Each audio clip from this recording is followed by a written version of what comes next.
வணக்கம்.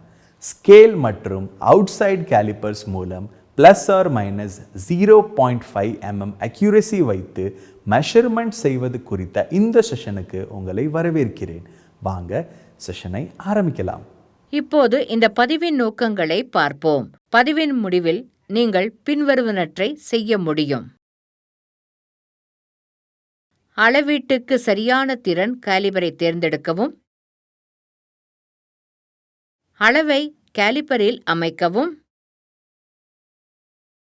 அளவுகளை ஸ்டீல் ரூலுக்கு மாற்றுவதன் மூலம் படிக்கவும்.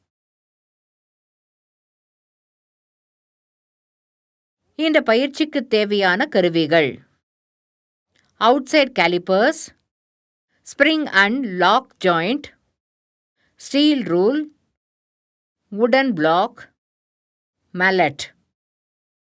ஒரு பட்டறையில் பயன்படுத்தப்படும் காலிப்பர்களின் வகைகளைப் பற்றி அறிந்து கொள்வோம். உள்ள காலிப்பர்கள். அவை ஒரு பொருளின் உள்ளளவு மற்றும் மேற்பரப்புகளுக்கு இடையிலான தூரத்தை அளவிட பயன்படுகிறது. வெளியே காலிப்பர்ஸ். பொருளின் தடிமன் மற்றும் வெளிப்புற விட்டம் ஆகியவற்றை அளவிட அவை பயன்படுத்தப்படுகின்றன. காலிப்பர்கள் மற்றும் திறன்களிலும் வடிவங்களிலும் கிடைக்கின்றன. அவை பூட்டு, கூட்டு, ஸ்ப்ரிங் மற்றும் டிஜிட்டல் காலிப்பர்களாக கிடைக்கின்றன. 150 மிமீ திறன் கொண்ட காலிப்பர் 0 to 150 மிமீ அளவுகளை அளவிட முடியும்.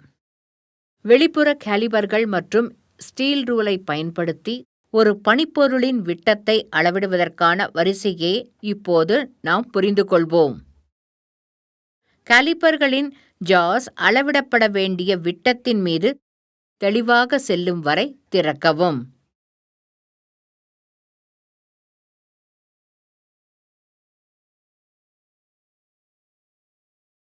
அளவுகளை அளவிடும் போது வேலை நிலையானதாக இருக்க வேண்டும்.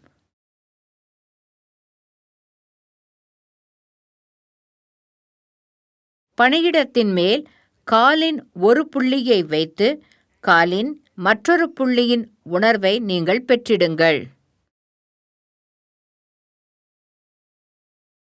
காலின் மற்ற புள்ளியில் கிளியரன்ஸ் இருந்தால் ஒரு மரத்துண்டின் மீது உறுதியான மூட்டு காலிப்பர்களின் ஒரு காலின் பின்புறத்தை மெதுவாக தட்டவும். அது பனிப்பொருளின் வெளிப்புற விட்டத்தில் இருந்து நழுவும் வரை உணர்வு என்ற சரியான உணர்வை கொடுக்கும்.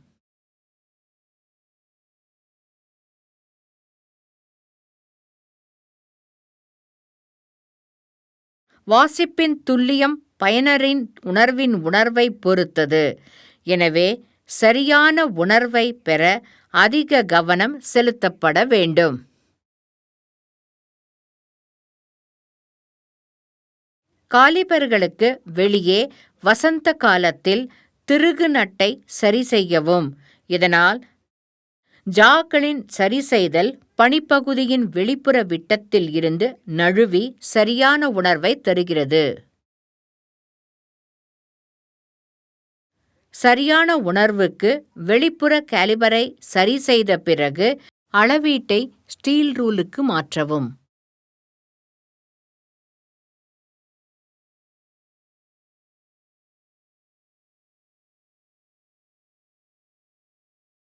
ஒரு ஜாவின் புள்ளி பட்டப்படிப்புக்கு மேல் வைக்கப்பட வேண்டும்.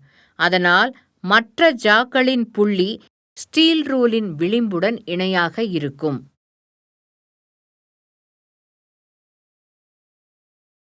இப்போது வெளிப்புற காலிபர்கள் மற்றும் ஸ்டீல் ரூலை பயன்படுத்தி பல்வேறு வேலை துண்டுகளை அளவிடுவோம். வெளிப்புற காலிபர்கள் மற்றும் ஸ்டீல் ரூலை சுத்தம் செய்யவும். காலிபர்களின் ஜாகள் சுதந்திரமாக நகர்வதை உறுதி செய்யவும்.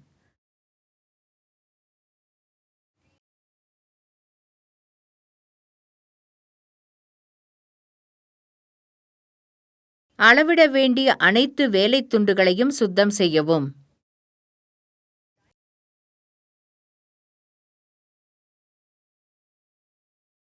கொடுக்கப்பட்ட பனிப்பகுதியின் விட்டம் 45 மில்லிமீட்டர் ஆகும். கொடுக்கப்பட்ட பனிப்பகுதியின் நீளம் 67 மில்லிமீட்டர் ஆகும். சதுரப்பட்டையின் பக்கத்தின் நீளம் 40 மில்லிமீட்டர் ஆகும். கொடுக்கப்பட்ட பனிப்பகுதியின் நீளம் 103 மில்லிமீட்டர் ஆகும். அறுகோணப்பட்டையின் மூலைவிட்ட நீளம் 47 மில்லிமீட்டர் ஆகும். கொடுக்கப்பட்ட பனிப்பகுதியின் நீளம் 67 மில்லிமீட்டர் ஆகும். மறுபரிசீலனை செய்ய கீழே உள்ளவற்றை செய்ய நாங்கள் கற்றுக்கொண்டோம். அளவீட்டுக்கு சரியான திறன் காலிபரை தேர்ந்தெடுக்கவும், அளவை கேலிபரில் அமைக்கவும், அளவுகளை ஸ்டீல் ரூலுக்கு மாற்றுவதன் மூலம் படிக்கவும். எனவே ஸ்கேல் மற்றும் அவுட்சைட் கேலிப்பர்ஸ் மூலம் ±0.5 mm அக்யூரசி வைத்து மெஷர்மெண்ட் செய்வது குறித்த இந்த செஷன் முடிவடைகிறது. நீங்கள் எல்லா கருத்துகளையும் புரிந்து கொண்டீர்கள் என நம்புகிறேன். அடுத்த செஷனில் சந்திப்போம்.